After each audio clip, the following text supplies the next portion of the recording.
Salah satu kekuatan Al-Quran sekaligus menjadi mukjizatnya adalah pemaparan kisah-kisah terdahulu yang bukan hanya dongeng fiktif atau hayalan semata yang jauh dari realitas. Rangkaian kisah tersebut diungkapkan untuk menguraikan ajaran keagamaan dan juga menjadi pelajaran bagi umat dalam banyak hal. Penelitian arkeologi misalnya sangat terbantu oleh narasi kisah Nabi Hud dan kaum Ad yang cukup banyak dibicarakan di dalam Al-Quran. Pembicaraan Al-Quran tentang kaum ini adalah berkisar pada segi kemampuan dan kekuatan mereka, maupun kedurhakaan dan pembangkangan mereka kepada Allah dan Nabi Hud. Di dalamnya juga diceritakan sebagaimana termaktub dalam surat Fussilat ayat 16, yang pada akhirnya kaum Ad dihancurkan oleh Allah dengan gempa bumi dan angin ribut yang sangat dingin. Kisah hidup Nabi Hud terkait erat dengan azab yang menimpa kaum Ad akibat kedurhakaan mereka kepada Allah Subhanahu wa Ta'ala. Nabi Hud memiliki silsilah yang sampai kepada Nabi Nuh, yakni Hud bin Syalih bin Arfakhsyad bin Sam bin Nuh. Pendapat lain mengatakan bahwa silsilah Hud adalah Hud bin Abdullah bin Robah bin Al-Jarud bin Ad bin Aus bin Iram bin Sam bin Nuh alaihi salam. Beliau berasal dari kabilah Ad. Mereka adalah sekelompok bangsa Arab yang tinggal di bukit-bukit pasir di sekitar Yaman yang bernama Ahqaf, yakni antara Oman dan Hadramaut. Perbukitan tersebut memanjang di sepanjang Laut Asy-Syahr dan memiliki lembah bernama Mughis. Mayoritas kaum Ad tinggal di bangunan-bangunan dengan tiang yang sangat besar sebagaimana disebutkan Allah dalam surat Al-Fajr ayat 6-7. Allah berfirman, Alam taro kaifa fa'ala rabbuka bi'ad irama dzatil imad. Tidakkah engkau wahai Muhammad memperhatikan bagaimana Rabbmu berbuat terhadap kaum Ad, yaitu penduduk Iram, ibu kota kaum Ad yang mempunyai bangunan-bangunan yang tinggi. Kota Iram menurut riwayat adalah kota yang dibangun oleh Sadat bin Ad, sebuah kota yang indah dan penduduknya diberikan kelebihan dari kaum yang lain, baik itu berupa sumber daya manusia maupun sumber daya alam yang memadai. Di antaranya mereka telah mampu mendirikan bangunan tinggi, istana megah, dan benteng-benteng yang tidak ada tandingannya di negeri lain pada masa itu. Selain itu, mereka dianugerahi kesuburan karena memiliki mata air, kebun-kebun, dan banyak ternak menjadikan negerinya makmur dan bergelimangan dengan kemewahan. Namun demikian, peradaban mereka punah karena pembangkangan terhadap Allah dan Rasul-Nya. Nabi Hud merupakan nabi pertama yang berasal dari bangsa Arab dan berbahasa Arab. Hal ini diterangkan dalam Sahih Ibnu Hibban pada hadis panjang terkait para rasul dan nabi yang diriwayatkan dari Abu Dzar. Dalam hadis tersebut Rasulullah bersabda, di antara para nabi dan rasul ada 4 nabi yang berasal dari bangsa Arab, yaitu Hud, Saleh, Syuaib, dan nabimu wahai Abu Dzar. Menurut catatan sejarah, kaum Ad merupakan salah satu suku tertua sesudah kaum Nabi Nuh. Kaum Ad juga tidak mengenal Allah sebagai Rabb-nya seperti kaum Nabi Nuh. Kehidupan kaum Ad sangat makmur. Mereka bahkan memiliki peradaban yang tinggi dan unggul dalam bidang pertanian dan arsitektur. Mereka juga memiliki banyak harta dan binatang ternak. Sebagian besar lembah tempat tinggal mereka dijadikan ladang pertanian yang subur dan hijau. Namun, semua kenikmatan tersebut tidak menjadikan kaum Ad hamba-hamba yang beriman kepada Allah. Kemudian, Allah mengutus Nabi Hud untuk memberi peringatan kepada mereka dan mengajak mereka menyeru hanya kepada Allah Subhanahu wa Ta'ala. Ini dilakukan karena pada waktu itu mereka menyembah berhala yang bernama Samud, Sada, dan Al-Haba. Menurut Ibnu Katsir, kaum Ad adalah kaum pertama yang melakukan penyembahan berhala pasca banjir besar di masa Nabi Nuh alaihi salam. Penggalan kisah permulaan dakwah Nabi Hud dapat disimak dalam surat Hud ayat 50-60. Di antara seruan beliau adalah, wahai kaumku, sembahlah Allah, tidak ada Tuhan bagimu selain Dia. Selama ini kamu hanyalah mengada-ngada. Wahai kaumku, aku tidak meminta imbalan kepadamu atas seruanku ini. Imbalanku hanyalah dari Allah yang telah menciptakanku. Tidakkah kamu mengerti? Beliau tanpa lelah dan tiada henti mengajak mereka ke jalan yang benar. Ketika Nabi Hud berdakwah kepada kaum Ad, mereka tidak mau menerima dakwah tersebut, bahkan menuduh Hud adalah orang gila dan seorang pembohong. Sesungguhnya kami memandang kamu benar-benar kurang waras dan kami kira kamu termasuk orang-orang yang berdusta.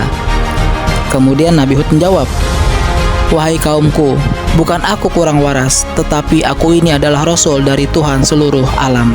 Quran Surat Al-A'raf ayat 66-67. Upaya keras Nabi Hud dalam berdakwah juga diabadikan dalam Surat Asy-Syu'ara ayat 128-135. Allah Subhanahu wa Ta'ala berfirman, "Apakah kamu mendirikan istana-istana pada setiap tanah yang tinggi untuk kemegahan tanpa ditempati?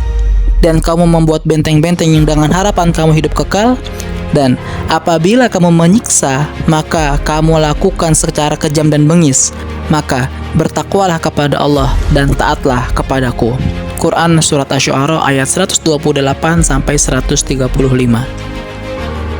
Dalam tafsir Quranul Azim karya Ibnu Katsir, sebagaimana dikutip Salahuddin Hamid dalam bukunya Kisah-Kisah Islami, disebutkan kaum Ad benar-benar tidak mau beriman. Mereka tidak mau berhenti berbuat durhaka dan jahat, serta berbuat apa saja yang mereka kehendaki.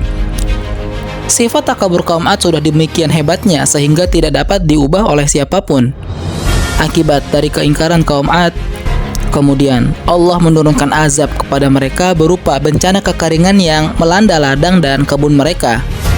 Kekeringan tersebut berakibat pada habisnya stok makanan dan membuat banyak orang dari kaum Ad kelaparan. Meskipun demikian, mereka masih saja tidak percaya terhadap peringatan Nabi Hud dan tetap menyembah berhala. Mereka berkata, "Wahai Hud, engkau tidak mendatangkan suatu bukti yang nyata kepada kami, dan kami tidak akan meninggalkan sesembahan kami karena perkataanmu, dan kami tidak akan mempercayaimu." Quran Surat Hud ayat 53. Mereka terus meminta Nabi Hud untuk mendatangkan bukti dari semua ajakan dan peringatannya. Hal ini direspon beliau dengan baik dan tanpa lelah kembali mengingatkan mereka. Puncak dari kekufuran kaum Ad adalah ketika mereka berkata, "Sama saja bagi kami, apakah engkau memberi nasihat atau tidak memberi nasihat?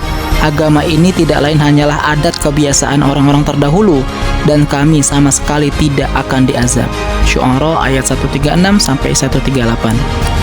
Lantas Allah mewahyukan kepada Hud agar menjawab, "Sungguh, kebencian dan kemurkaan dari Rob akan menimpa kamu." Quran Surat Al-A'raf ayat 71. Saking hebatnya sifat ingkar mereka, Allah memberikan laknat berupa langit dan awan yang hitam pekat. Melihat keadaan yang begitu ganjil, mereka semua keluar rumah untuk melihat awan itu.